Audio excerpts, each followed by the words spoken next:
Magandang umaga, ngayon po yung araw ng Huwebes, December 21, 2023. Update po muli sa lagay ng panahon. Ayon sa pag-asa, northeast monsoon ang nakakaapekto sa northern at central Luzon, habang easterlies naman nakakaapekto sa eastern section ng southern Luzon, Visayas at Mindanao. Samantala, patuloy pa rin na minomonitor ang isang low pressure area na nasa labas ng ating PAR. Nakakaapekto pa rin ang trough nito sa ilang bahagi ng ating bansa. Mababa ang tsansa ng nasabing LPA na maging bagyo.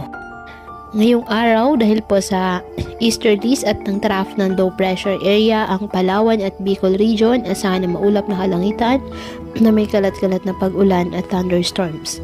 Ang Cagayan Valley at Cordillera Administrative Region asahan na maulap na kalangitan na may mga pag-ulan dahil po sa amihan. Ang Metro Manila at nalalabing bahagi ng Luzon, bahagyang maulap hanggang sa maulap na kalangitan with isolated light rains dahil pa rin po sa northeast monsoon, at ang nalalabing bahagi ng bansa, bahagyang maulap hanggang sa maulap na kalangitan with isolated rain showers or thunderstorms dahil po sa easterlies at localized thunderstorms.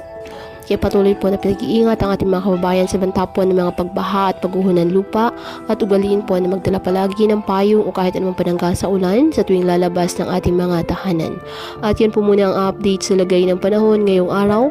Muli patuloy po tayo na mag-ingat at palaging tandaan, God loves you. Stay safe and God bless.